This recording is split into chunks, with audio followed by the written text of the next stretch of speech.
네, 안녕하세요. 지금 마이크 잘 녹화되고 있는 걸까요? 네, 괜찮습니까? 네.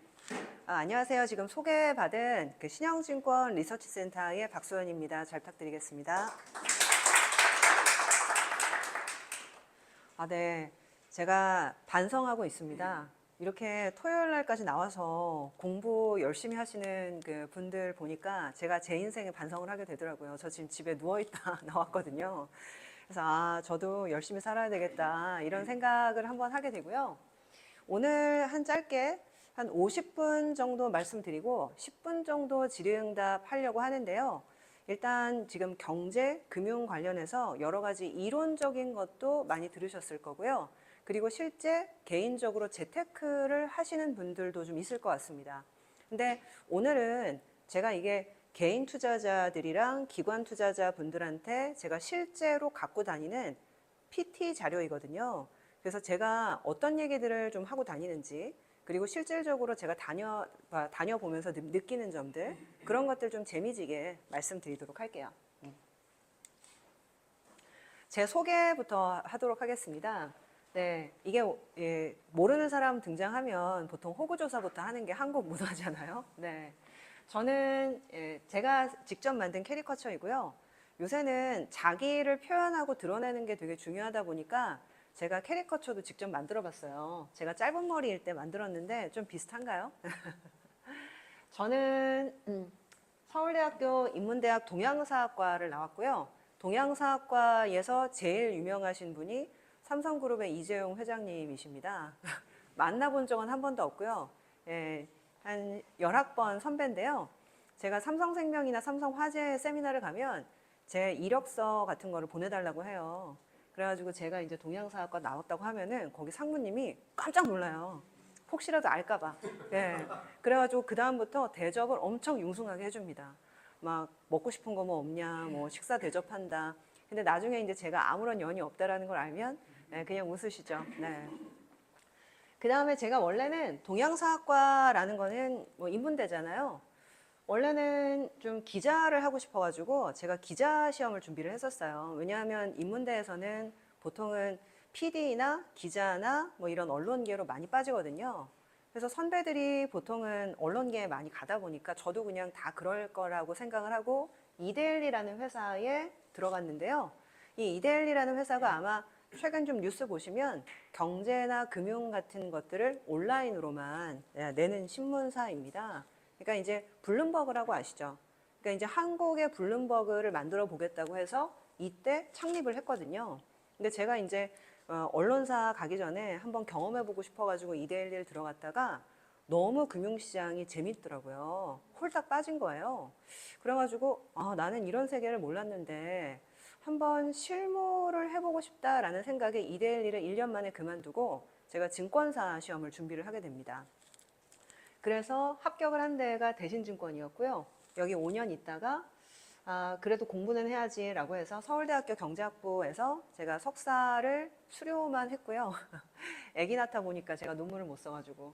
근데 그 이후에 이제 한국투자증권, 신영증권 거쳐가지고 최근에는 책도 냈어요. 제가 작년에. 그래서 따라 돈 공부 절대 미루지 마라인데요. 사실 여기 앉아 계신 분들이 읽을 만한 수준은 아닌 것 같고 굉장히 기초서적이거든요. 사실 살다 보니까 이렇게 책까지 내는 날이 오더라고요. 그래서 오늘 앉아 계신 분들께서도 이렇게 열심히 공부하시는데 정말 좋은 일만 내년에 있으시길 바라도록 하겠습니다. 요새 제가 세미나 다니면 보통은 증권사에서 연간 전망 자료, 내년 연간 전망 자료를 내면요. 보통은 10월에서 11월쯤 내거든요. 근데 저는요, 뭐 미리 낼 필요가 있나. 다 보고, 최대한 끝까지 보고 내년 전망을 하려고 저는 저 혼자 안 내고 있었어요. 왜냐하면 이렇게 늦게 나는 사람이 없는데 저는 이제 뭐 업력도 한 25년 가까이 되다 보니까 누구도 뭐라 할 사람도 없고 저는 이제 가장 늦게 내겠다라고 하고 지금까지 미루고 있었거든요. 근데 후회했습니다.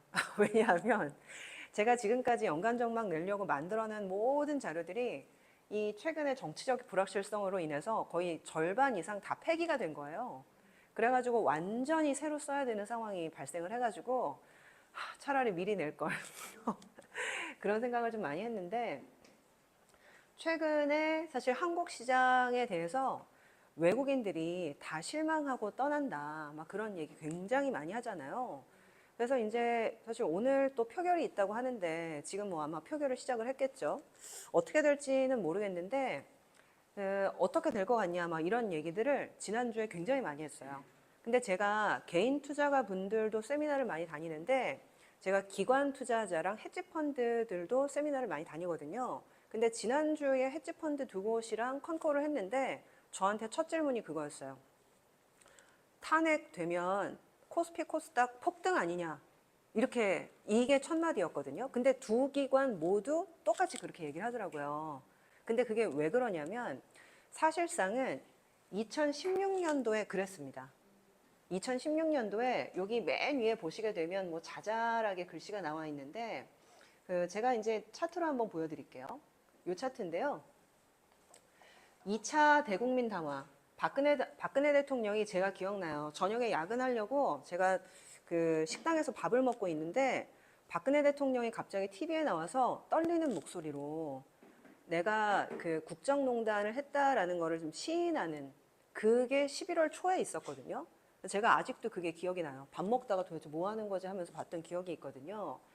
근데 이제 그때 사실은 정말 대통령이 탄핵이 될 수 있다라는 걸 상상조차 못하다가 정말로 탄핵이 되게 생기니까 금융시장이 정말 극도로 불안해집니다. 주식은 빠지죠. 내지는 뭐 금리도 급락을 하죠. 뭐 환율은 오르죠. 근데 참 드라마틱하게도 결국에는 박근혜 대통령이 나의 진퇴 문제를 국회와 우리 당에 맡기겠다라고 2주 후에 얘기를 하고요. 바로 한 달 뒤에 탄핵안이 가결이 됩니다. 근데 보시는 것처럼요. 여기 초록색이 코스피이고요. 회색은 코스닥인데 보시는 것처럼 탄핵안이 가결된 그 순간부터 주식은 계속 오릅니다. 그러니까 이게 뭐냐면은 탄핵안이 가결된 순간부터 어차피 대통령은 바뀌는 건데 새로 대통령이 바뀌게 되면 어떤 정책을 할 것이다라는 기대감이 먼저 반영이 되는 거죠. 그래서 보통 아마 이론적으로도 많이 배우시겠지만은 금융시장은 엄청나게 효율적이다라는 얘기도 하고요. 그리고 그 효율적인 부분들이 정보로서 반영이 되면 그게 이제 가격에 정말 기민하게 반영된다는 걸 아실 텐데 뭐 효율적 시장 가설 뭐 그런 얘기 하잖아요. 실질적으로 탄핵안이 가결된 그날이 저점이었고요. 3개월 후에 헌법재판소에서 인용 결정이 나는 것이 3월 10일, 그리고 대통령 선거가 5월 9일 있었는데 사실상 대통령 선거 실제 있을 때까지 계속 오르고 대통령 선거 이후에도 계속 오르고 코스닥은 횡보를 하다가 나중에 이제 문재인 대통령이 민주당이잖아요. 근데 이제 민주당은 사실상 확장 재정의 성격을 아무래도 가지고 있습니다. 이거는 미국도 마찬가지고 우리나라도 마찬가지인데 확장 재정이라는 것들은 계속적으로 돈을 푸는 성격이거든요. 그러니까 어떻게 보면 지난주에 컨퍼런스 콜을 했던 그 헤지펀드에서 탄핵되면 급등 아닙니까? 라고 얘기했던 거는 결국에는 지금 현재 구도상 야당에서 정권을 잡을 가능성이 높은데 야당의 정책적인 성격 자체가 돈을 대규모로 푸는 확장 재정의 성격을 갖고 있기 때문에 그런 부분들을 반영한다라고 생각을 하고 이번 주에 원래 휴가를 가려고 했는데 취소를 했다 하더라고요. 주식 사려고. 그래가지고 저는 야 대단하다. 역시 애니멀 스피릿이라고 하잖아요. 이게 이제 어떻게 보면 이게 동물적인 감각. 탄핵이 어떻게 될지 모르겠지만 동물적인 감각으로는 휴가 취소하고 이번 주에는 내가 책상 붙어가지고 주식 사야 된다는 생각을 하는 거죠. 그래서 실질적으로는 이 정치적인 불확실성을 오히려 역으로 이용하는 사람들도 기관에는 굉장히 많은 상태입니다. 그래서 사실상 이런 불확실성에도 불구하고 저희는 내년을 전망을 해야 되는 상황이잖아요. 그래서 최근에는 어떤 부분에 좀 방점을 두고 봐야 될지 그런 고민을 좀 많이 하고 있습니다.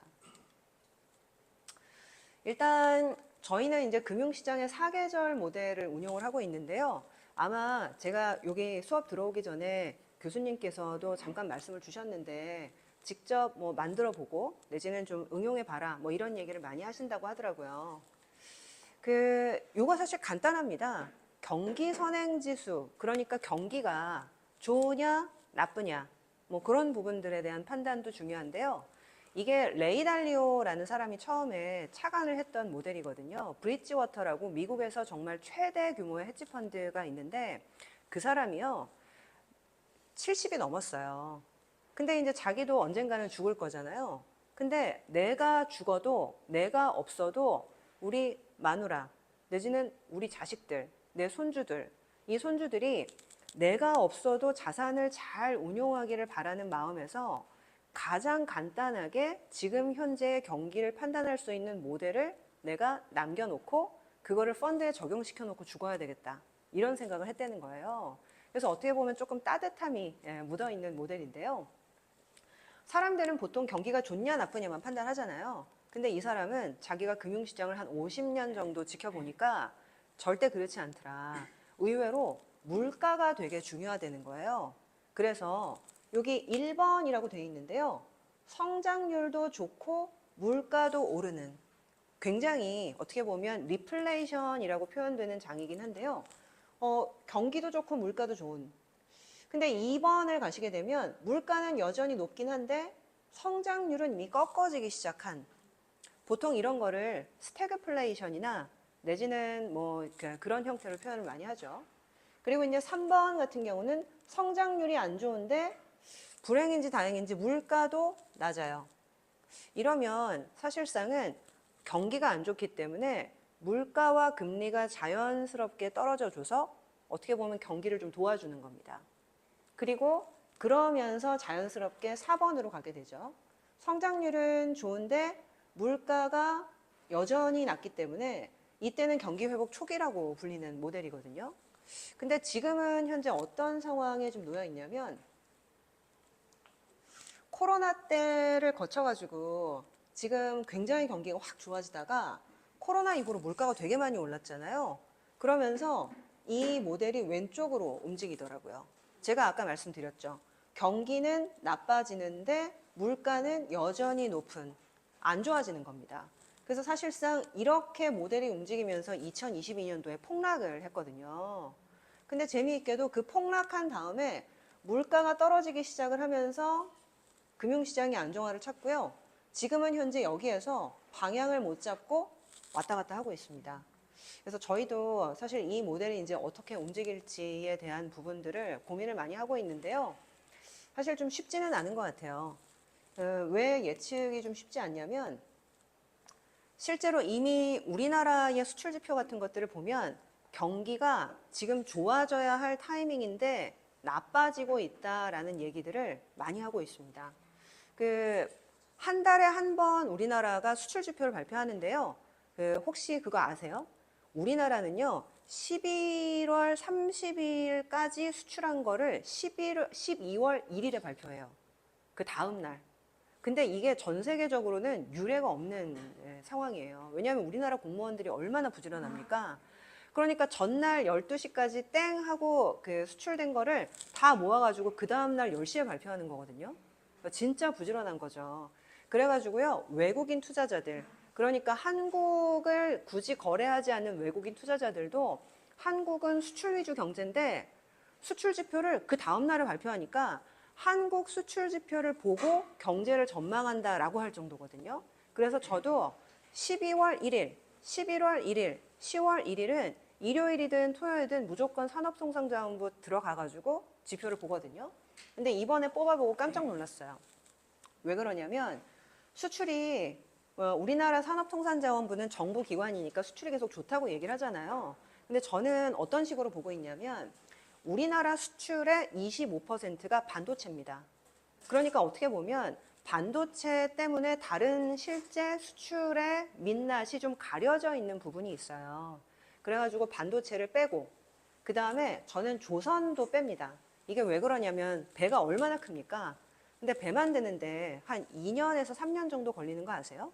그렇기 때문에 배가 한 2, 3년 정도 걸리기 때문에 배를 만들 때, 그러니까 수주를 받을 때 실적으로 잡을 거냐, 배를 진짜 만들어가지고 출항해서 내보낼 때 수출 실적을 잡을 거냐, 어느 게 맞는 것 같으세요? 내보낼 때 잡아야 되겠죠.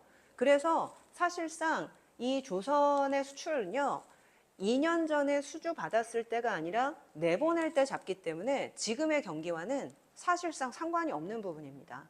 그래서 조선도 제외하고 반도체도 제외해서 전체 경기를 파악을 하려고 하고 있어요. 근데 이번에 딱 업데이트를 해서 보니까 마이너스 8.8%더라고요.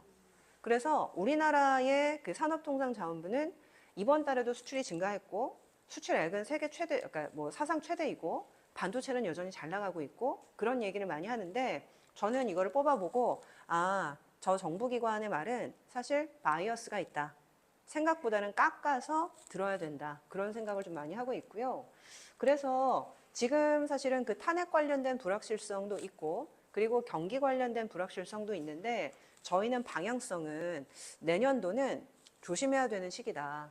그런 쪽으로 지금은 판단을 좀 하고 있습니다. 조심해야 되는 시기인 좀 두 번째 이유도 말씀을 드리겠는데요. 사실상 뭐 제가 뭘 알겠습니까만은 이 트럼프가 온다라는 거가 저는 내년에 상당히 좀 중요할 거라고 보고 있어요. 아시겠지만 트럼프가 이제 한 번 더 대통령을 하러 오죠. 근데 이번에 좀 문제가 되는 것이 상원도 공화당이 과반을 가져갔고요. 하원도 공화당이 과반을 가져갔습니다. 근데 1기 때도 사실 이러긴 했었거든요. 근데 요번에 좀 특징은요. 충성파들이 전면 장관이나 내각에 다 입각이 됐어요. 그러니까 이 얘기는 뭐냐면 처음에 1기 때는요. 트럼프는 자기도 대통령이 될 줄 몰랐던 거예요. 그러니까 딱 대통령이 됐는데 당내에서는 자기를 우습게 보죠. 그리고 공화당 내에서도 비즈니스맨이 와가지고 정치를 모른다 우습게 보죠. 그러다 보니까 임명하려고 하는데 사람이 없어가지고 오죽하면 폭스뉴스에서 자기를 찬양하던 라디오 진행자를 데리고 와서 야 네가 비서실장 해라. 이런 정도의 상황이었거든요. 근데 지금의 트럼프는 다릅니다. 4년 동안 정말 절치부심 해가지고 자기의 사실은 진영을 완전히 구축한 채로 올라왔거든요. 제가 보기에는 하고 싶은 것을 정말 다 할 수 있는 구조가 됐다라고 보고 있어요. 그럼 이 사람이 뭘 하고 싶으냐? 저는 관세라고 생각을 하고 있습니다. 사실 이번에 임명된 사람들의 면면을 보면요. 두 가지의 특징이 있어요. 첫 번째는 관세론자, 그리고 뒤에서 말씀드리겠지만 두 번째는요. 가상자산입니다. 그 두 가지의 전형적인 특징을 갖고 있는데 일단 이 관세.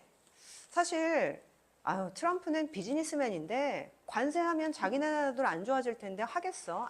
협박만 하겠지 실제 안 할 거야. 이게 대체적인 중론이거든요. 근데 저는 아닐 가능성도 있다라고 생각을 해요. 왜 그렇게 생각을 했냐면 이번에 상무장관에 임명된 그 하워드 루트닉이라는 사람이 있어요. 이 사람 원래 헤지펀드 매니저였거든요.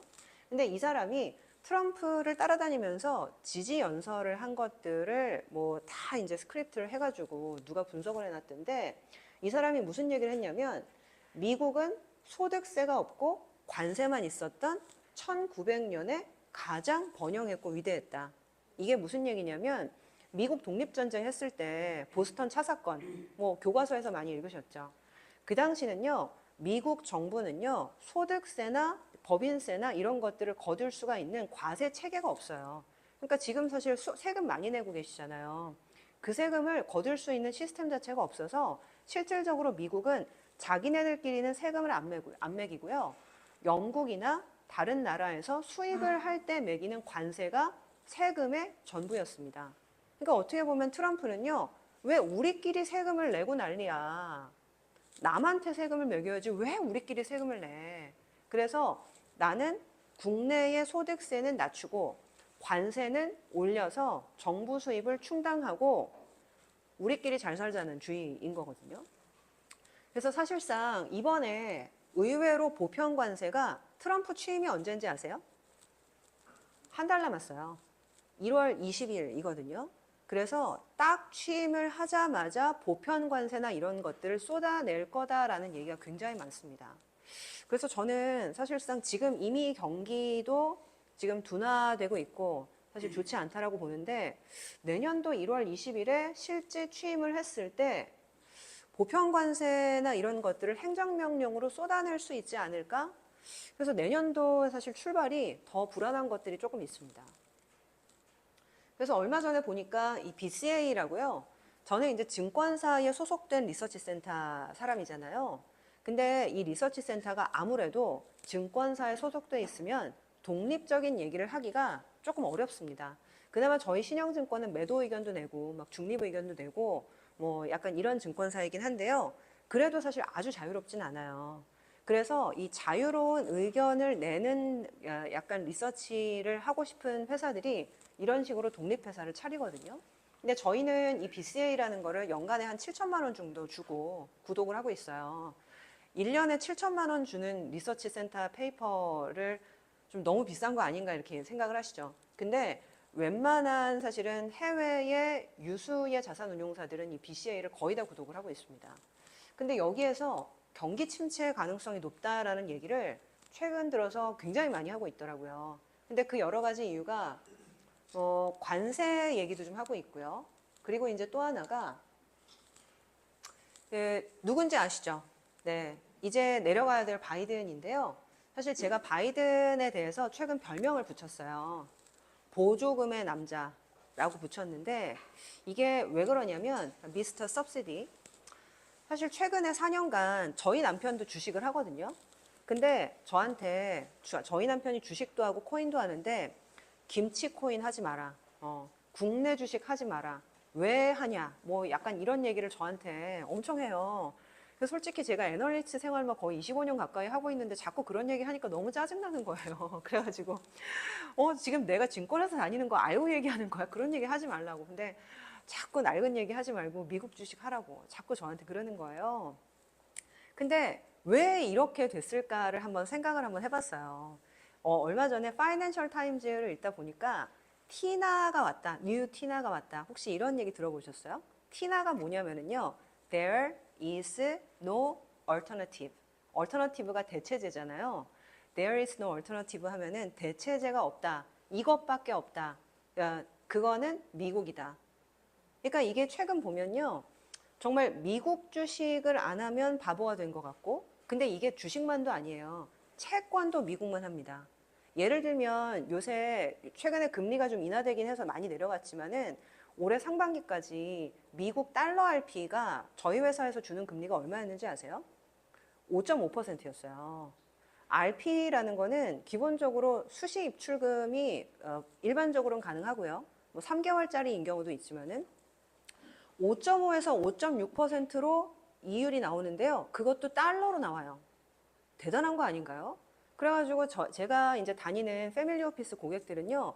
거의 다 USD RP를 엄청나게 많이 하셨어요.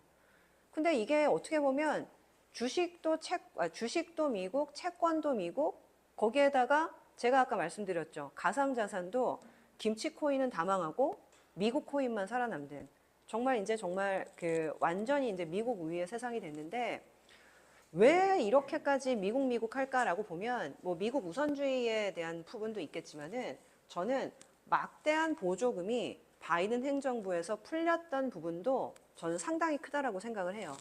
예를 들면 제가 왼쪽을 보시게 되면 미국 바이든 행정부의 보조금 입법 규모를 제가 써놨는데요.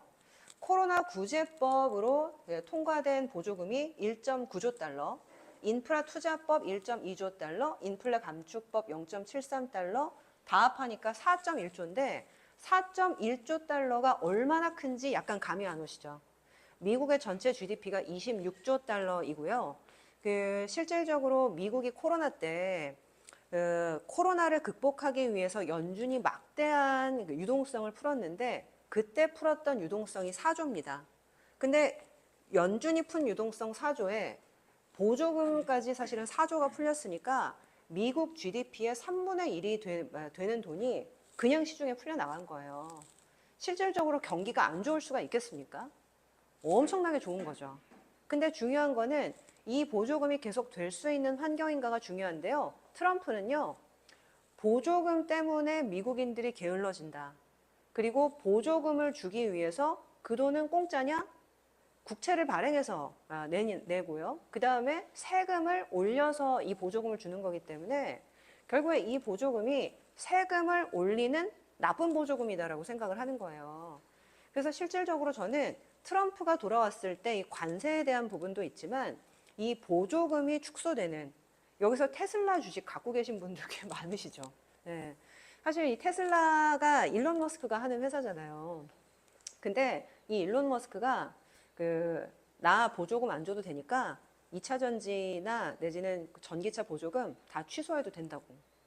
왜 그렇겠어요? 자기가 1등이니까 이 보조금 취소되면 2, 3, 4등이 안 좋지, 나야 뭐 1등 사업자니까 괜찮다라고 생각해서 그럴 수도 있는데, 어쨌거나 이런 부분에 대한 보조금 취소가 저는 내년도에 영향이 있지 않을까라는 생각이 좀 들더라고요. 그래서 뭐 여러 가지 얘기를 좀 드리고 있는데, 실질적으로는 저희는 내년도에 금리가 굉장히 좀 많이 내려갈 거다라고 생각을 하고 있습니다. 다 말씀드리면 조금 시간이 부족할 것 같아서 제가 장표를 좀 스킵하고 있는데요. 요번에 11월 달에 한국은행에서요, 금융통화위원회가 있었습니다. 금융통화위원회가 뭐 하는 데인지 아시죠? 기준금리 결정하는 데잖아요. 근데 저희 같은 사람들은요, 아마 교수님께서도 잘 아시겠지만은, 이 금융통화위원회 할 때요, 유튜브로 실시간으로 보고 있어요.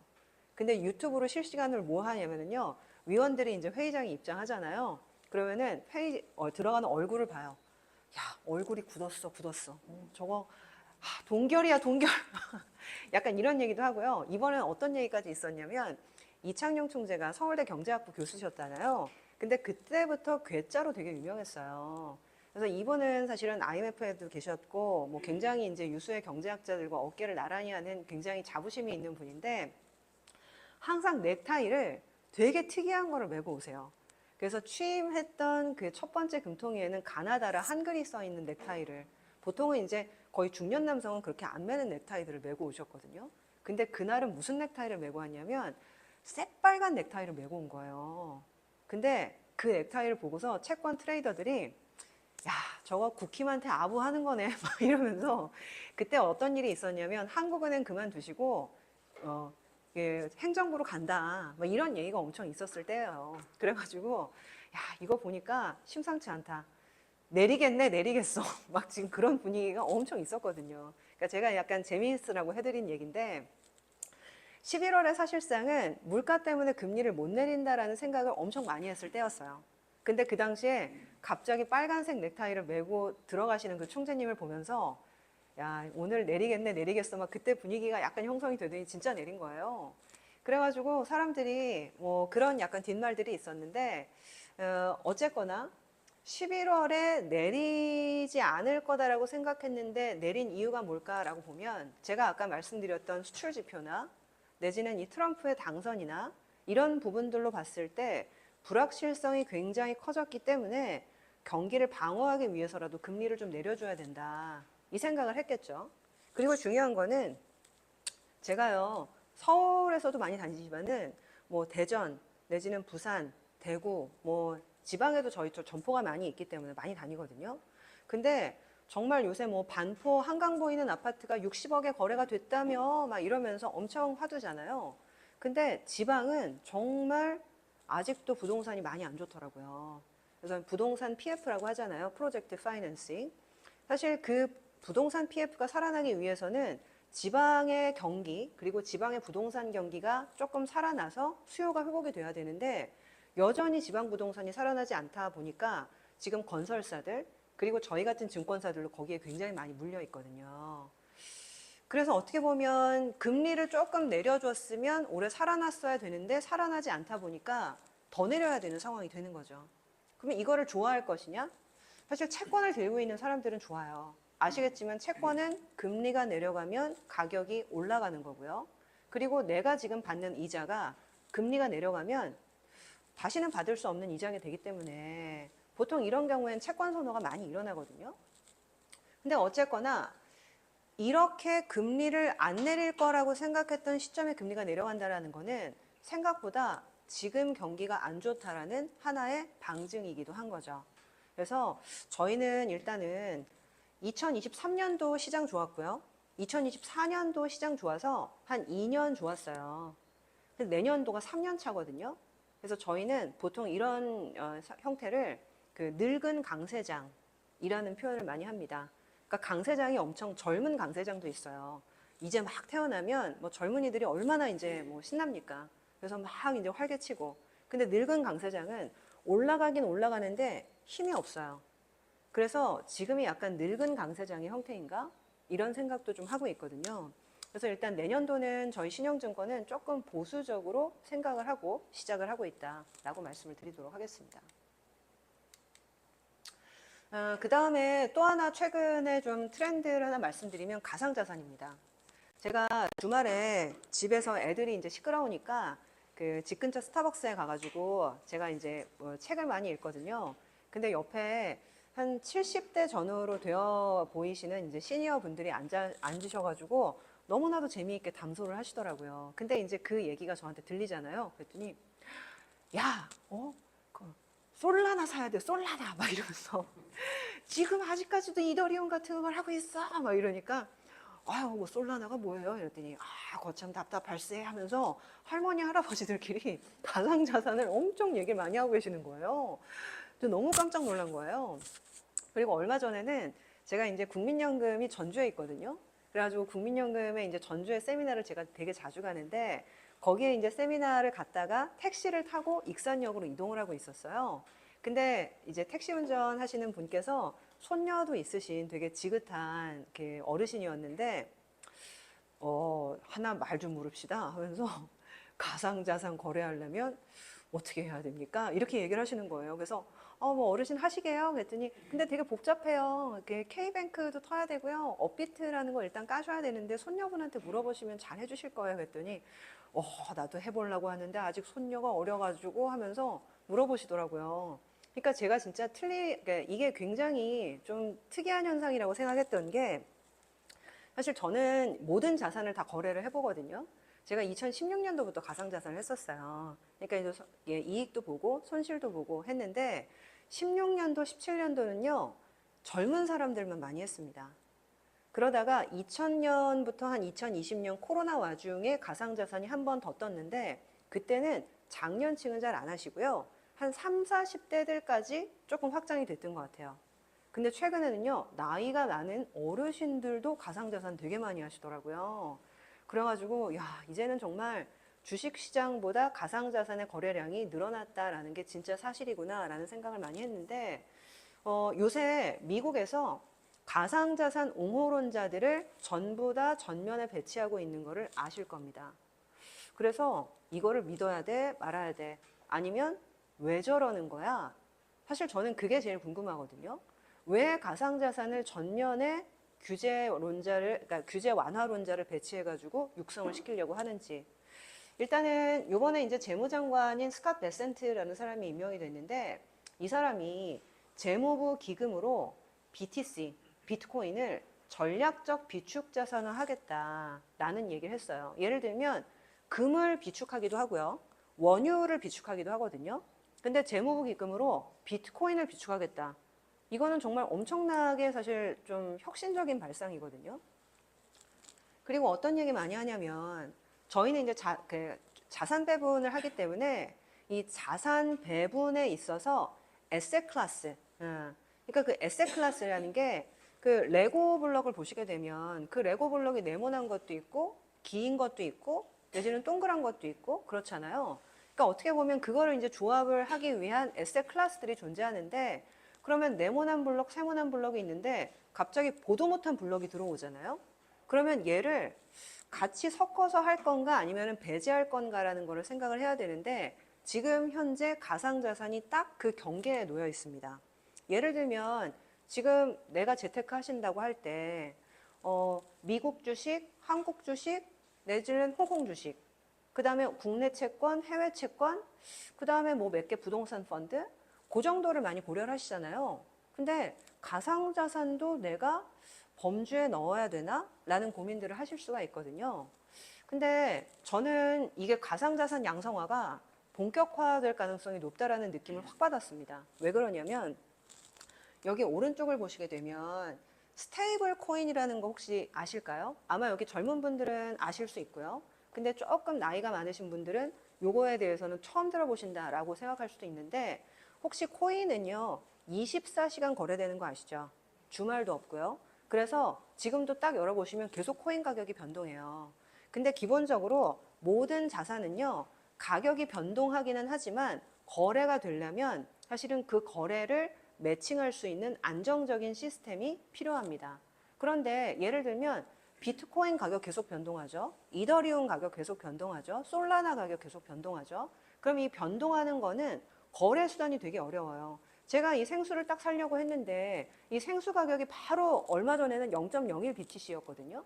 근데 갑자기 제가 돌아섰다가 지갑에서 돈 꺼냈는데 0.01호 BTC가 된 거예요.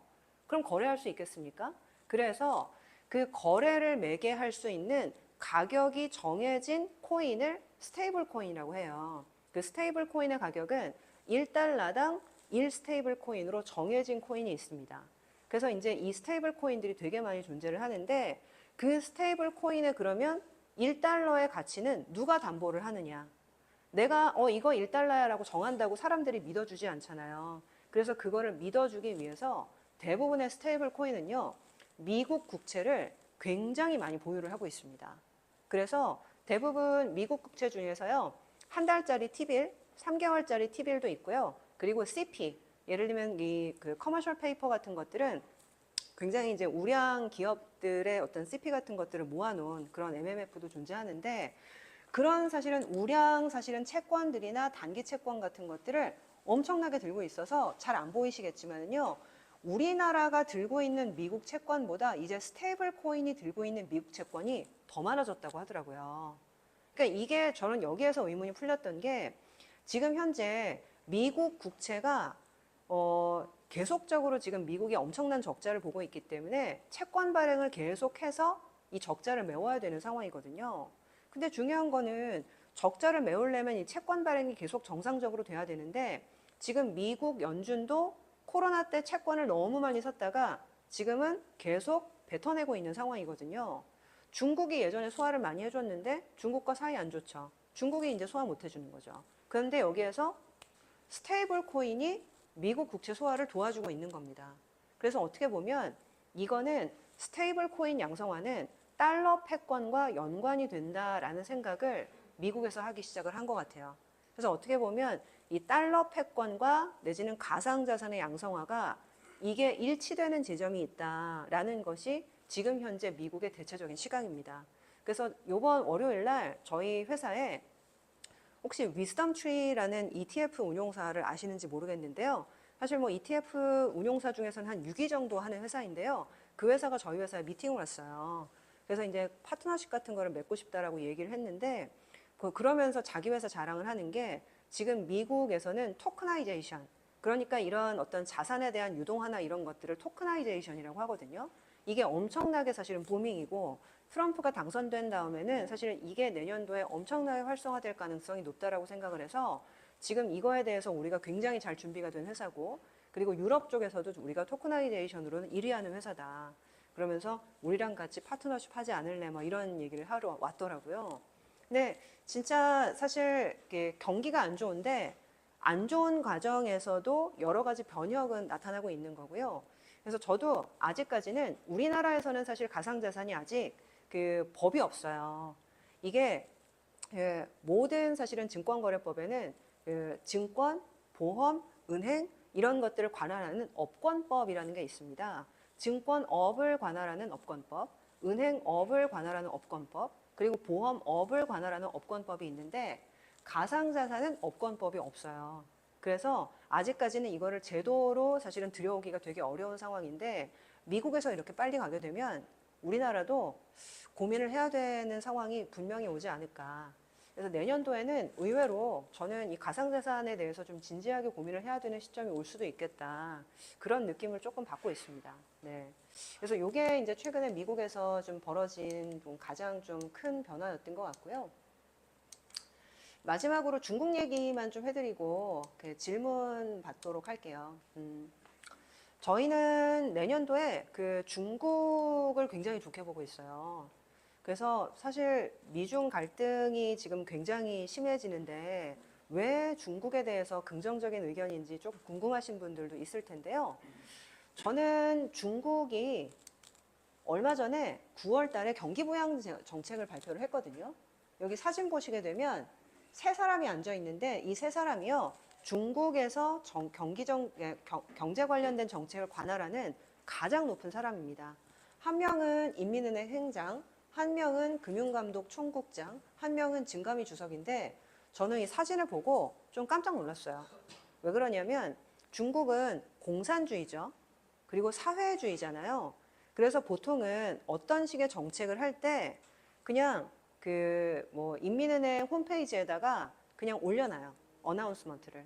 그래서 내일부터 금리를 인하하겠다.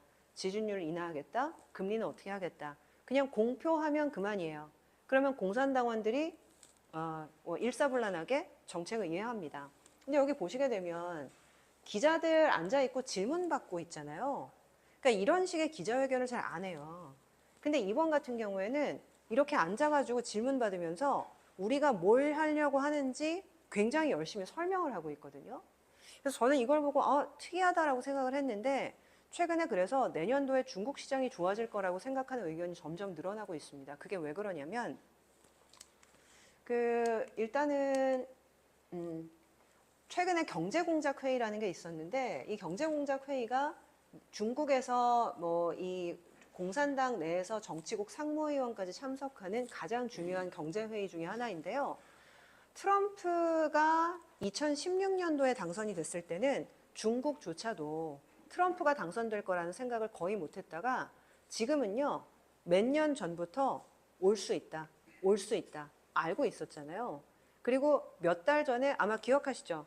트럼프가 갑자기 총알을 휙 맞았어요. 근데 구사일생으로 살았잖아요. 그러면서 이제 일어서면서 막 이랬던 거 보셨죠? 그 순간부터 트럼프가 당선될 확률이 엄청나게 올라갔는데 아마 중국은 직감했던 것 같아요. 다음 대통령으로 트럼프가 올 수 있다. 그랬을 경우에는 어떻게 될까요? 준비하잖아요. 우리도 모르면 준비 못하지만 알면 준비합니다. 그래서요, 그때부터 솜잠바를 껴입는다라는 표현을 저는 쓰는데 솜잠바를 하나 껴입고 맞으면 좀 덜 아프겠죠. 근데 덜 아프지만 아프긴 아프잖아요. 그러니까 2개 껴입고 3개 껴입고 4개 껴입으면 맞아도 덜 아프겠죠. 거의 안 아프겠죠. 그래서 지금부터는 잠바를 엄청나게 껴입는 사실 상황들이 발생을 하는데 대대적인 경기 부양을 계속적으로 발표를 하고 있습니다. 근데 지금 보면 한 3년에서 4년 중국이 너무 안 좋았고 그리고 실제로 그 부양책의 효과도 없었기 때문에 믿지를 않아요, 사람들이. 그리고 내년도에 트럼프가 오면 중국도 엄청 고생을 할 것 같으니까 실제로는 지금 좋아질 것 같긴 한데 그냥 약간 째려만 보고 있는 상황. 근데 지금 사실 흐름으로 보면 이게 중국 주식시장 추인데 4년 연속 떨어졌다가 이번에 확 올랐는데 여기에서 올라가지는 않고 버티고 있거든요.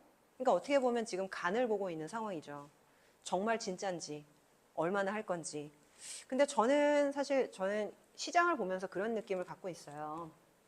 경기의 상황이나 이런 것들을 보고 이렇게 보기도 하는데요. 대부분의 어떤 경제 지표나 가격 지표는요, 그거를 이기는 힘이 딱 하나가 있습니다. 뭐냐면요, 사람의 의지가 그거를 이기더라고요. 예를 들면 2008년도에 리만이 파산할 때, 그리고 2020년에 코로나가 터졌을 때, 그때 다들 나라 망한다고 생각을 했거든요. 근데 전염병에 인류가 져선 안 된다. 라면서 2020년 3월에 엄청난 규모의 부양책을 하면서 집에만 앉아 있어도 월급 주겠다. 내지는 마스크 쓰고 우리가 견뎌보자. 그러면서 사실 그 전염병으로 인한 어떤 경제 위기를 사람의 의지와 정책으로 이겨냈었거든요. 근데 어떻게 보면 중국도 약간 지금 그 변곡점에 서 있는 건가?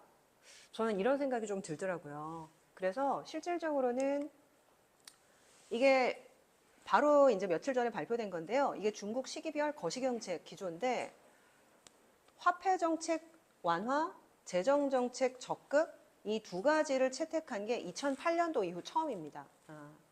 그래서 저희는 뭐 조금 이제 중국에 대해서 계속 좋은 얘기를 드려도 고객들은 지금 이걸 믿어야 되나? 조금 이제 긴가민가 하시는 상황인데요. 저희는 내년도에 의외로 미국보다는 중국일 수도 있다라는 얘기들을 좀 드리면서 자산 배분할 때 말씀을 좀 드리고 있어요.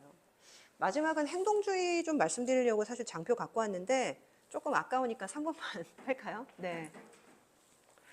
사실 이게 지금 우리나라에서 너무너무 화두기 때문에 그래도 요거 하나 말씀드리고 가는 게 나을 것 같아요. 누군지 아시죠? 네. 여기 이제 MBK 파트너스 회장님과 이번에 이제 고려아연과 영풍의 경영권 싸움이 상당히 화두였는데 영풍의 회장님이십니다. 이걸 보고 뭐가 느껴지세요? 여기 왼쪽에 나이가 많이 드셨죠?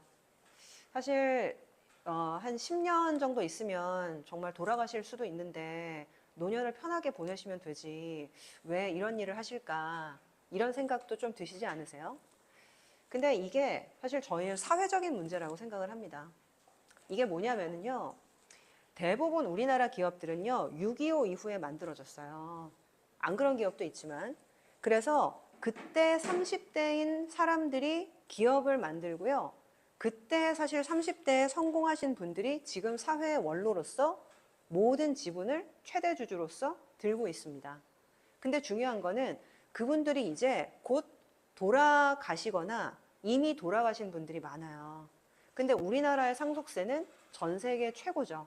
그러다 보니까 실질적으로 상속을 할 때 지분이 희석이 되는 문제가 상당히 있고요. 돌아가시기 전에는 형제들이 사이가 좋죠. 근데 돌아가시면 어떻게 됩니까? 미묘하게 갈라져요. 그래서 최근에 한미약품 같은 경우에도요, 아버지가 돌아가셨는데 아들이 둘이 있었거든요. 근데 한 명은 홍콩 사시고 한 명은 어디 사셨던 것 같은데 갑자기 엄마랑 딸이랑 회사를 팔자고 해가지고 OCI한테 넘기려고 약속을 한 거예요. 근데 그 아드님이 홍콩에 있다가 그거를 뉴스에서 봤다고 하더라고요. 그래가지고 전화를 해가지고 아니 엄마 이게 무슨 얘기야? 나한테 말도 없이 왜 아빠 회사를 팔어? 그랬더니 상속세 때문에 그렇게 됐다. 그날 밤에 비행기 타고 오셨다고 하더라고요. 그러면서 누가 옳다고 하는 건 아닙니다. 근데 어떻게 됐든 지금 현재 요거는 중소형 제약사들의 최대 주주 나이와 2대 주주와의 지분율 차이인데요. 다 7, 80대. 다 최대 주주. 이게 왜 그런지 아세요? 미리 물려줬으면 이런 일들이 없을 수 있는데요. 우리나라는요. 저희 아빠도 아직 건재하시지만 물려주면 효도 안 한다. 내 눈에 흙이 들어가기 전까지는 내가 갖고 있고 나 죽으면 알아서 해라. 이런 게 사실 한국 문화이기 때문에 앞으로 이 사실은 창업 1세대들이 돌아가시기 시작을 하면서 이런 일들은 정말 부지기수로 일어날 수밖에 없습니다. 저는 사실 우리나라 인구 구조와 지금 현재의 MBK 파트너스와 행동주의가 밀접하게 연관이 돼 있다는 생각을 많이 해요. 사실 우리나라의 증권시장의 뭐 초기 모습들, 이거는 이제 나중에 한번 읽어보세요. 예, 사실 이런 일들이 있었고 초기에 이제 기업인들이 나라를 일으켰는데 지금 문제는 요거 한번 보실까요? 제가 코스닥 시장을 시가총액 전체 그리고 이제 코스닥 지수를 98년도 1월을 기준으로 그려봤는데 코스닥은 98년도 1월을 100이라고 했을 때 지금 68입니다. 더 떨어진 거예요. 근데 이게 뭐냐면 시가총액 4,996 이거 무슨 뜻일까요? 상장을 엄청 시켰는데요. 사실상 상장은 시켰지만 그 기업들이 휘발됐거나 내지는 정말 가치가 급락을 했거나 정말 쓸모 없어진 굉장히 안타까운 얘기입니다. 이건 뭐냐면 사실상 상장은 엄청 시켰는데 그 상장 기업들이 돈을 받아놓고 주가 관리를 안 하거나 내지는 돈을 받아놓고 그냥 망했거나 그런 기업들이 너무 많은 거예요. 그래서 사실상은 이런 어떤 여러 가지 문제들이 지금 개인 투자가들 저변이 넓어지다 보니까 상당히 많이 화두가 되고 있고 이런 것들이 지금 올해 밸류업 그리고 행동주의 이런 것들로 지금 표출이 되고 있는 상태입니다. 그래서 저는 사실 내년도에 정치적인 상황이 어떻게 굴러갈지 모르겠지만은 이 상법 개정 문제가 굉장히 크게 화두가 될 가능성이 높다라는 생각을 하고 있고요. 사실 이 상법 개정이라는 것들이 좀 나라 망하는 지름길이다라고 생각하시는 분들도 있고요. 그리고 주식시장 조차고 상법 개정을 한다라는 거는 다른 부분 다 망하는 얘기다. 되게 부정론도 많아요. 근데 지금 분위기로 보면 결과적으로는 기업들을 육성하기 위해서 만들어줬었던 법들이 지금 현재 투자자들의 발목을 잡는 하나의 좀 족쇄가 되고 있는 측면이 있어서 어떤 식으로든 이 족쇄를 좀 풀어야 되는 그런 상황에 좀 직면을 하고 있다라고 보고 있습니다. 그래서 일단 오늘 좀 짧은 시간 안에 여러 가지 말씀을 좀 드렸는데요. 도움이 되셨는지 모르겠네요. 근데 이제 이런 얘기 하고 다니면 좀 어떻게 보면 제가 여의도에서 컨센서스와는 조금 다른 얘기들이 많아요. 예, 그래서 동의하시는 분들도 있고 동의하지 않으시는 분들도 있는데 일반적으로는 마지막에 이걸 꼭 말씀을 드려야 되니까. 네.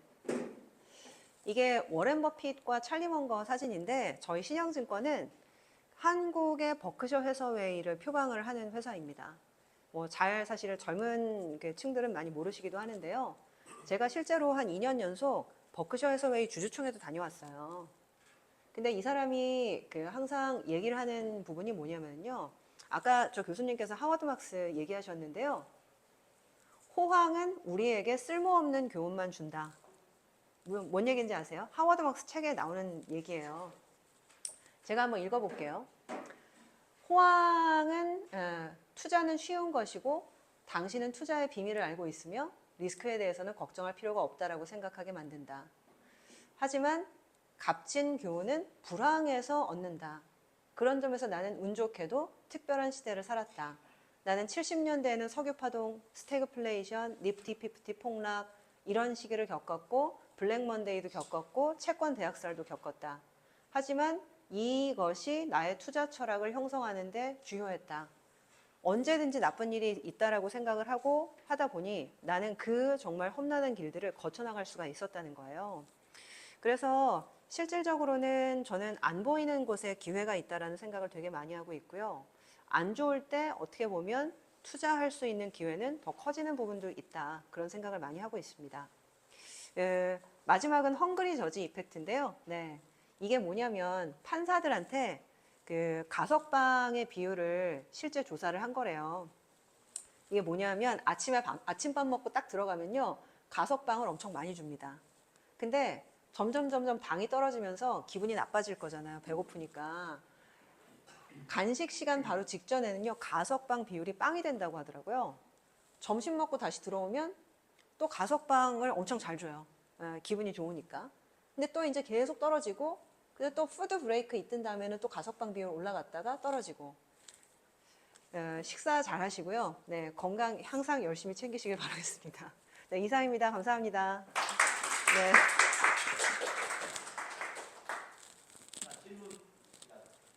질문이 항상 질문이 제일 중요하죠. 네네. 아까 한국은행의 금리 수율에 대한 네. 자료화면 잠깐 지나갔었는데 네. 금리 포인트가 저도 이렇게 자료를 보고 계산한 거랑 유사를 해서 네. 여쭤보려고 하는데 2011월 달에 BOK 페이퍼에서 네. NIR을 네. 마이너스 0.2에서 1.3 수준이라고 네. 예측하는 모델을 발표해서 네네. 거기 중간값이 0.55였고 네네. 그다음에 한국은행의 타겟 금리가 발표된 건 1.6이었고 2.0을 타겟으로 하니까 네네. 그러면 한국은행이 앞으로 금리 인하를 어디까지 할 거냐의 예측을 네. 저도 맥스는 2.5에서 2.15로 계산이 나오니까 네네네. 네네. 아까 나온 차트를 보니까 요거 말씀하시는 거예요? 이거? 그 네. 정도 수준으로 하는 거를 봐서 그 보통의 애널리스트나 이 업종에서 일을 하실 때 저희가 배운 그런 응모금리에 대한 이런 로직을 네. 한국은행 그 워킹페이퍼를 참고로 하시는지 좀. 실제로 적정금리 예측 모델은 되게 많긴 하거든요. 그래서 이제 가장 많이 쓰는 게 아시겠지만은 요게 이제 앞에도 아마 있을 거예요. 네. 요건데 사실 이 이게 이제 왼쪽은 연준의 중립금리 추정 모델이거든요. 근데 그 모델이 되게 여러 가지가 있는데 사실상 이게 이제 NY Fed 그러니까 이제 뉴욕 연준의 모델이고요. 이게 뉴욕 연준의 모델이구나. 그리고 요게 연두색이 리치몬드 페드의 이게 모델이거든요. 근데 둘 간의 차이를 보세요. 엄청나죠. 그러니까 이게 사실상은 모델이라는 것들이 값을 도출하는 어떤 논리 구조에 따라서 약간의 차이가 나는 게 아니라 엄청난 차이가 나는 경우도 되게 많아요. 그래서 이제 NY 페드는 사실 뉴욕에 있기 때문에 좀 더 도비쉬한 성격을 많이 갖고 있고요. 그리고 리치몬드 페드는 사실 조금 하키쉬한 어떤 성격을 좀 갖고 있는데 실질적으로는 그런 어떤 성향들이 모델에도 반영되는 경우가 아주 많거든요. 그래서 이제 저는 이제 채권 담당은 아니고 채권 그 팀이 따로 있어요. 그래서 아마 그 친구들 얘기하는 것들은 가끔 듣고 하는데 실질적으로는 그 모델도 보지만 사실상 굉장히 다른 것들을 조합을 해가지고 여러 가지 모델을 보고 있어요. 그래서 이제 그 모델 중에서 이 국면에서는 이걸 택할지 저걸 택할지에 대한 또 선택의 문제가 마지막에 남아 있더라고요. 그래서 사실 그 모델이 되게 중요하기도 한데 생각보다 또 안 중요하기도 하더라고요. 그리고 그 어떤 모델을 선택할지는 결국에는 그 사람의 판단에 따라 다른 거기 때문에 생각보다 정성적인 포인트가 아주 중요하게 작용도 합니다. 그리고 아시겠지만 한국은행도 내부적으로 상당한 모델을 개량적으로 개발을 하고 있어요. 근데 중요한 건 한국은행이 말로는 독립적인 기관이라고 얘기하는데 우리나라의 그 누구도 한국은행이 독립적인 기관이라고 사실 생각을 잘 안 해요. 아시겠지만 외압도 되게 많고 그 외압이라는 것들이 명시적으로 작용은 안 하겠지만은 어떤 식으로든 지방 부동산이 이런 상황인데 한국은행이 금리 내려야 되지 않겠느냐, 뭐 내지는 물가가 앞으로 오를 것 같은데 이제 내리면 안 되지 않겠느냐 여러 가지 얘기를 듣고 하기 때문에 사실상 그 모델은 하나의 근거로서 활용되는 경우들이 많지 그것이 판단의 절대적인 준거가 되는 경우는 거의 없다고 보시면 됩니다. 네.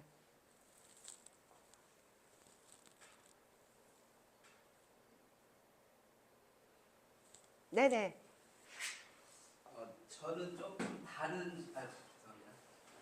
이제 여기 계신 학우분들이나 이런 분들은 많으신 분들은 전업 투자도 생각을 하시고 또 여기서 배워서 또 이거에 관계된 일을 하고 싶어 하시는 학우들이 많은데 저 같은 경우는 이제 본업이 있고 네. 실은 이거는 어떻게 보면 서비스를 배우는 건데 아, 네네. 그러니까 조금 다른 생각일 수 있는데 그러면 이사님이 생각하시는 일반인 네. 제가 지금 여기 가만히 저는 실린 의사인데요. 네네. 여기 가만히 이거 들어보면서 지금 제가 한번 느낀 거는 이사님 20년 25년 하면서 이거 의술하고 비슷하다 하는 생각을 많이 들었어요. 왜냐하면 아, 네네네.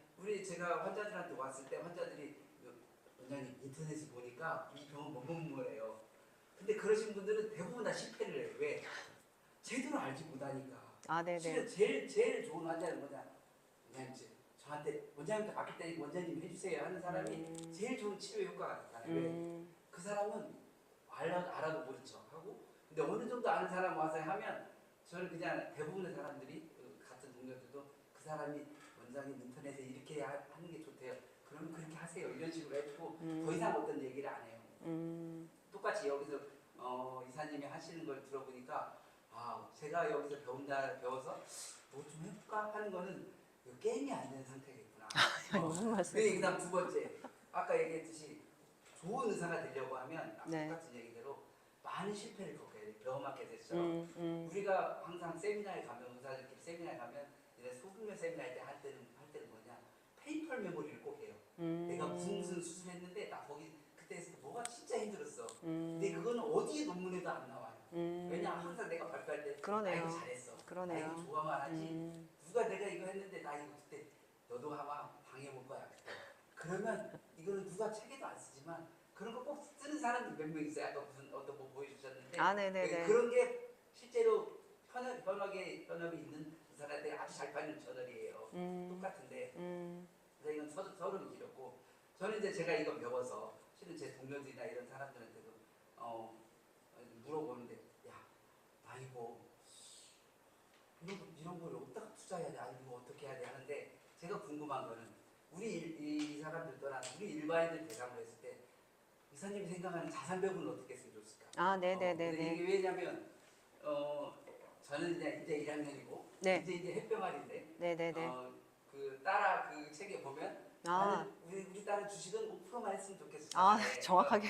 그렇게 나오고 맞아요. 실제로 우리가 배운 세계 자산 관리라는 거면 나이 100에서 100백이 나이를 빼라. 네. 이게 이제 네가 주식이나 이런 위험 자산에 투자할 수 있는 거라 하는데 우리 일반인이 봤을 때 그 일반인들은 실제적으로 이걸 매년 이런 경제 전망이나 이런 것들을 보는 것도 아니고 실은 공부하는 것도 아니고 누가 주식한다면 귀가 팔랑귀라서 그거 좋대. 그럼 그거 할까? 아까 코인처럼 할아버지들 야 요즘 돈 다 많이 벌었대. 그러니까 이거 하려면 그 사람들 장기적으로 투자를 못해요. 맞아요. 네. 그러면 우리가 이런 실은 의사가 있는 거는 환자들한테 그런 인터넷이나 이런 걸 안 봐도 내가 알아서 내가 할 수 있는 한 최선을 다해서 당신을 치료해줄게 하는 것처럼 이사님이나 이런 사람들이 있는 거는 우리가 여러분들 위해서 자산 관리를 다 해드릴게요. 아, 이렇게 하시는 거하고 똑같은 거죠. 네네네네네. 그래서 저는 일반인들 입장에서 봤을 때 이 자산 관리를 나는 이 100이라는 돈이 갖고 있으면 우리는 어떻게 자산 관리를 했으면 좋겠다. 1번. 2번은 실제적으로 제가 마지막까지 잠깐 들은 거로는 내년에는 현금을 가지고 있으면 실패를 한다. 이렇게 오늘 아침 뉴스에 나오더라고요. 아, 네네네. 그러면 지금까지는 현금을 가지고 있어라 했던 시대인데 저도 이제 똑같은 상황이고 그러면 내년에는 어떻게 이거를 이 현금 자산을 자산으로 옮길 건지 아니면 현금을 가지고 있을 건지 이거에 대한 것도 듣고 싶어요. 아, 네네네. 알겠습니다. 일단은 제가 그 책을 읽어주셨나 봐요. 너무 감사해요. 사실 제가 아까 그 책을 썼다 말씀드렸는데 그 책은 그 20대, 30대 재테크를 시작하는 여자 친구들에 대한 얘기였는데 사실 저는 그런 생각을 해요. 저도 하루 종일 가격만 보고 있을 거잖아요. 근데 저도 못 맞춰요. 맞추려고 노력을 하지만 못 맞춰요. 근데 사실상 만약에 제 딸이 내지는 현업이 이미 있으신, 본업이 있으신 분들이 어떻게 매일매일 가격을 보고 앉아 있어요. 그래서 제가 보기에는 실질적으로 이 변동성을 사실은 컨트롤을 일반인들은 내지는 현업이 있으신 분들은 절대 하실 수가 없기 때문에 이런 어떤 변동성이 있는 자산의 비중을 많이 가져가면 관리가 안 돼요. 일반적으로는. 그래서 제가 5%라고 말씀드린 거는 이제 20, 30대 기준, 어떻게 보면 이제 사회생활을 막 시작을 해야 되고 이제 종잣돈을 만들어 가야 되는 상황에서 사실상 제가 그래서 저랑 이제 카운터파티였던 그 출판사의 편집자가 있어요. 정확하게 30살이었어요. 그래서 제가 5%라고 써가지고 줬더니 아니 이사님 이거 너무 작은 거 아니에요? 한 30에서 40은 돼야 되는 거 아니에요? 라고 했는데 목돈을 모으셨나요? 그랬더니 한 500만 원 있대요. 그러시면 하시면 안 된다고. 그러니까 실질적으로는 일반적으로는 저는 기본적으로 그렇게 생각을 하거든요. 결국에는 이게 그 주식에 대한 적정 투자 기준이나 자산 배분의 어떤 적정 배분 비중은 사람마다 다 달라요. 그리고 사람마다 다 다르고 20대에 30대에 내지는 60대의 자산 배분 비중이 다 다를 수밖에 없기 때문에 제가 정량화해서 하기가 되게 어려운 부분은 있거든요. 근데 가장 사실은 그 어떤 사실은 사람에게도 이렇게 얘기되는 어떤 철칙 중에 하나는 변동성을 줄이는 게 자산 배분의 가장 기초이거든요. 그래서 예를 하나 들어드릴게요. 일단은 제가 참 가슴 아픈 얘기지만 저도 애널리스트거든요. 저는 집은 있습니다. 근데 제가 동료 애널리스트들 보면 생각보다 집이 없는 사람이 정말 많아요. 근데 이게 무슨 얘기냐면 제가 집값이 올랐는데 참 집도 안 사고 참 그 사람들 되게 불쌍하다 뭐 이런 얘기가 아니라 일반적으로 부동산은요. 기대 수익률이 아주 높진 않지만 화끈하게 오르진 않잖아요. 근데 변동성은 굉장히 작은 자산이거든요.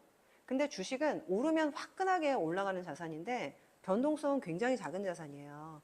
그래서 이 자산 배분이라는 거는 가장 중요한 게 첫 번째는 변동성이 큰 자산에서 작은 자산으로 계속 옮겨가는 어떤 그런 작업을 생애주기 따라 계속 해야 되는 게 사실 자산 배분이거든요.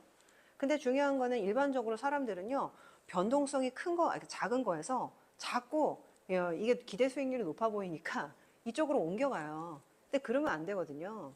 그래서 일반적으로는 사실 이 자산군에 대한 어떤 변동성에 대한 어떤 감을 가져가는 게 사실 첫 번째고, 그리고 두 번째는 사실 이거는 이제 해결되지 않는 숙제인데 자산의 가격이 동시적으로 사실은 올라가고 동시적으로 떨어지는 자산은 절대 자산 배분에 있어서 좀 같이 담기 되게 어려운 부분이 있습니다. 왜냐하면 아까 말씀드렸지만은 채권을 내년도에는 저희는 조금 더 강조를 드리고 있다라고 말씀을 드린 게 경기가 둔화되면 모든 자산의 가격이 다 떨어지지만 유일하게 올라가는 자산은 아시겠지만 채권이거든요.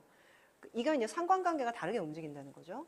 그래서 사실상은 그 생애주기를 보는 자산 배분도 중요하지만은 이 정반대로 움직이는 것들에 대한 좀 상관관계를 활용하실 필요가 있다라고 저는 생각을 좀 하고 있고, 그래서 이제 답이 사실은 됐는지 모르겠지만은 되셨는지 모르겠지만은 지금 사실 그런 부분 때문에 제가 일괄적으로 말씀드리기 어려운 부분은 되게 있어요.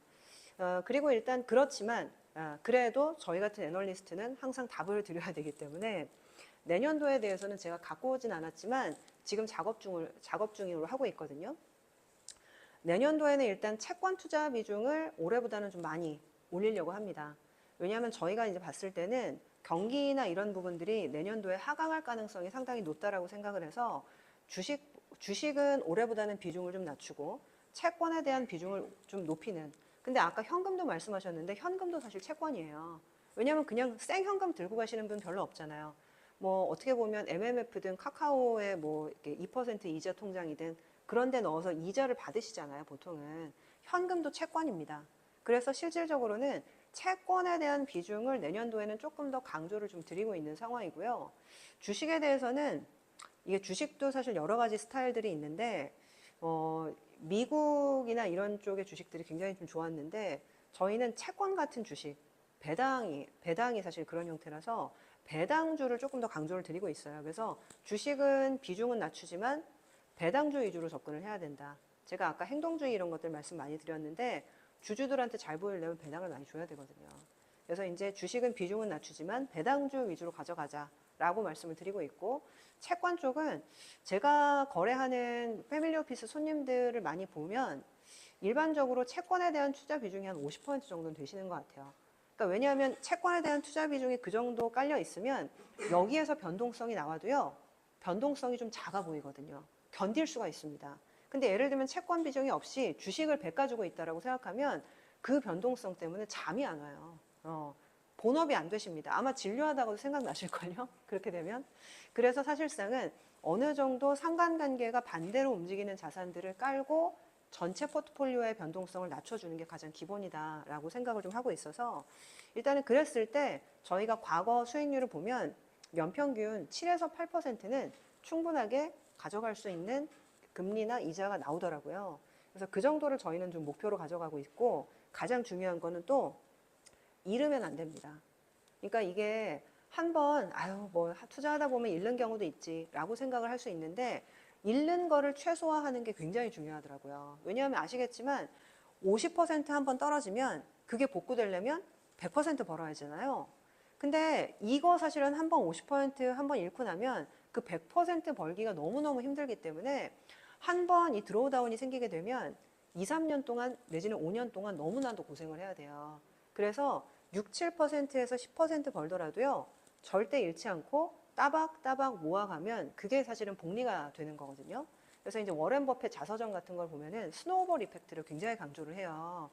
잃지만 마라. 잃지만 않으면 언젠가는 기회가 오고 잃지 않으면 그거를 쌓아가서 10년 후에는 네가 10배 종목 번 것보다도 훨씬 더 큰 부자가 될 거다. 뭐 그런 얘기를 많이 하거든요. 그래서 저희는 사실 그런 쪽을 많이 강조를 드리고 있어서 좀 두루뭉술하게 대답되는지 모르겠지만은 저희는 이제 그런 식으로 말씀을 드리고 있습니다. 네네. 2개만 더 질문드릴게요. 네네. 네, 실은 제가 오려고 이번 주 월요일 날이 시험 저희 이제 1학년 마지막에 했는데 실은 저번 주부터 책을 읽기 시작을 했어요. 네네. 이사님 책을 읽고 책에는 두 가지 책을 베어박해라고 또 하나 그 리버모어의 책을 두 가지 추천했잖아요. 네네네네네. 자, 한 개만 더 추천해 주시면 좋겠고 언제 만날지 몰라서. 네. 그다음 세 번째. 네네네. 세 번째는 실은 여기 있으신 분들한테도 도움이 될 것 같은데 신문을 읽어라. 네, 나는 맞아요. 신문 읽고 그다음에 맞아요. 한국 신문 하나 읽고 너무 많이 읽으셨는데. 읽으셨는데 네네. 제가 그래서 신문을 구독을 했어요. 신문 구독을 했는데 보니까 이사님 같은 경우는 지면 신문을 읽어야 돼. 왜냐하면 처음에 어떻게 딱 맞아요. 네네네. 그거를 시작을 했는데 이거 신문 읽는 법도 좀 한번 팁을 하려고. 왜냐하면 네네네. 예전에 제가 이제 어렸을 때 신문이야 해봤자 이게 몇 장 안 되는데 요즘 32장이더라고요. 네네네네. 이거는 32장 이것만 읽어도 30분 이상 걸릴 것 같아요. 근데 거기다 들고 있으면 실제로 본업을 하는데 저는 제 논문을 읽어야 되는데 이 32장을 그래서 책 앞면만 보다가 그럼 저는 왜 구입했지? 이 생각도 들고 해서 맞아요. 네네네. 어떻게 하면 효율적으로 이 신문을 읽을 수 있는지. 네. 일단은 책은요, 제가 정말 최근에 하루 만에 읽은 책이 있는데요. 할 말 하는 주주라고 해서 요거는 그 김규식 변호사님이 쓰신 책인데요. 이거는 정말 제가 넷플릭스보다 더 재밌습니다. 하루 만에 읽었어요. 이거 한번 진짜 꼭 읽어보셨으면 좋겠는데 지금 출간된 지 한 2주밖에 안 됐거든요. 이게 뭐냐면 KTNG 아시죠? 이 KTNG와 행동주의 펀드인 그 칼라일 출신의 그 플래시라이트 캐피탈이라는 회사가 있어요. 이 KTNG와 플래시라이트 캐피탈의 암투를 그 픽션 형식으로 엮은 거거든요.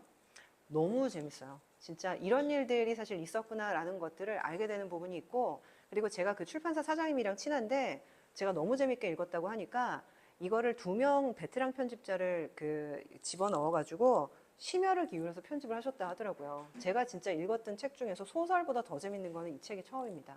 그래서 그 책을 한번 꼭 읽어보시면 지금 현재 얘기가 되고 있는 이 행동주의나 이런 것들을 정말 빠삭하게 다 이해를 하실 수가 있을 것 같아요. 저는 그 책을 진짜 하나 추천을 드리고 싶고요. 그리고 두 번째는 제가 신문을 읽는 법을 조금 알려드리면, 제가 아침에 신문을 2개를 구독하거든요. 근데 저는 한 6시 반쯤 출근을 하기 때문에 애들, 제가 고3, 고1 되는 아들, 딸이 있어요. 근데 밥을 이렇게 차려놓으면 옆에다가요, 신문을 지면별로 그 세분을 해가지고요, 헤드라인을 이렇게 총총총총 쌓아놓고 나옵니다. 그러니까 제가 무슨 말씀을 드리고 있냐면요, 저도 다 못 읽어요. 저도 다 못 읽기 때문에 일단은 빠르게 넘어가면서 헤드라인만 읽습니다. 헤드라인만 이렇게 읽으면 사실 5분, 10분이면 읽을 수 있거든요. 그래서 일단 헤드라인을 보면 이 중에서 좀 특히 눈에 가는 것들이 있어요. 그러면 그 기사만 빼서 읽는, 그게 가장 효율적입니다. 그리고 처음에 읽을 때는요, 헤드라인만 봐서는 눈에도 잘 안 들어오고 관심도 없는데 그거를 한 3개월만 하면요, 그 헤드라인의 연속성이 보이실 거예요. 어제는 분명히 경기가 나쁘다고 했는데 오늘은 경기 부양을 한다고 하고, 그래서 금리를 내린다고 하고, 그래서 지표가 올라온다. 이런 것들이 연속성이 이제 보이시는 날들이 한 3, 4개월 하시다 보면 되거든요.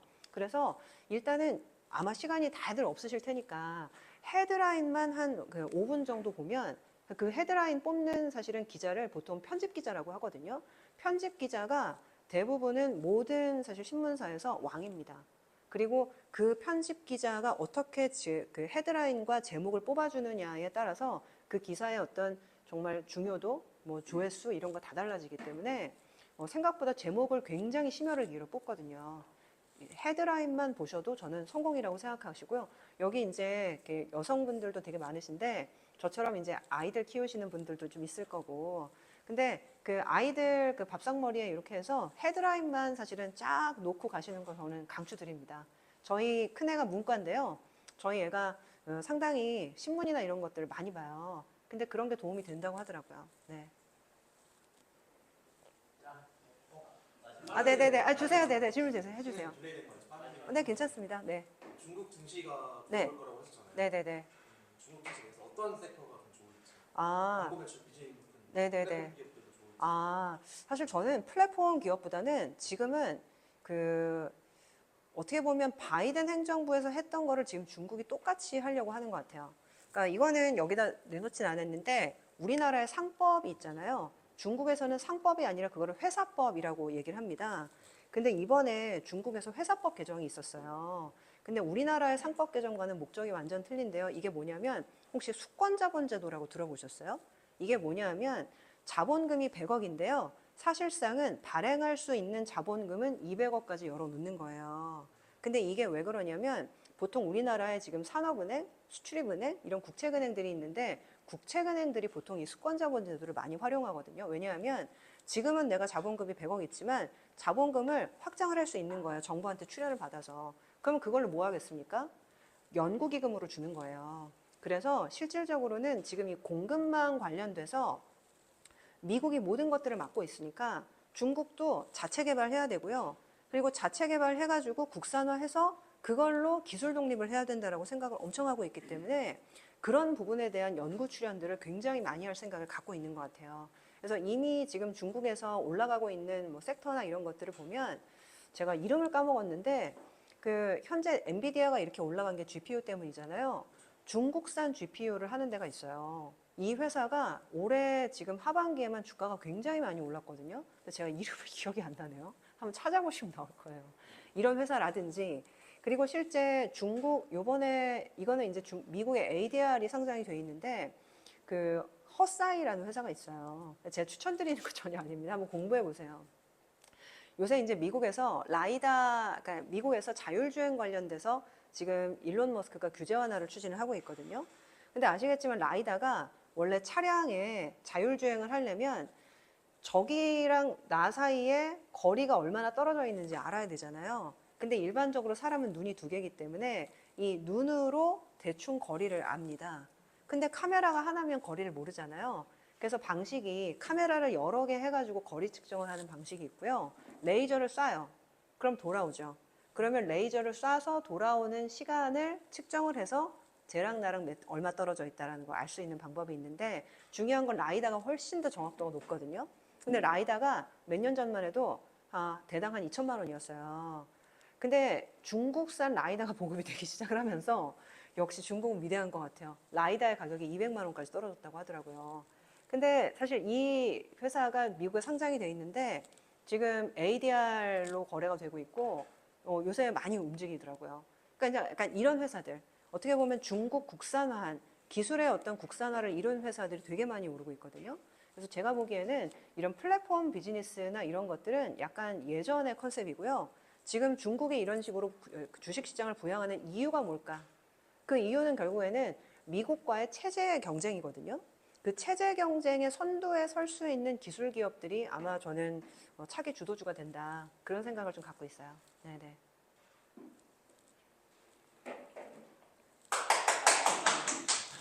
선생님 큰 박수 부탁드립니다.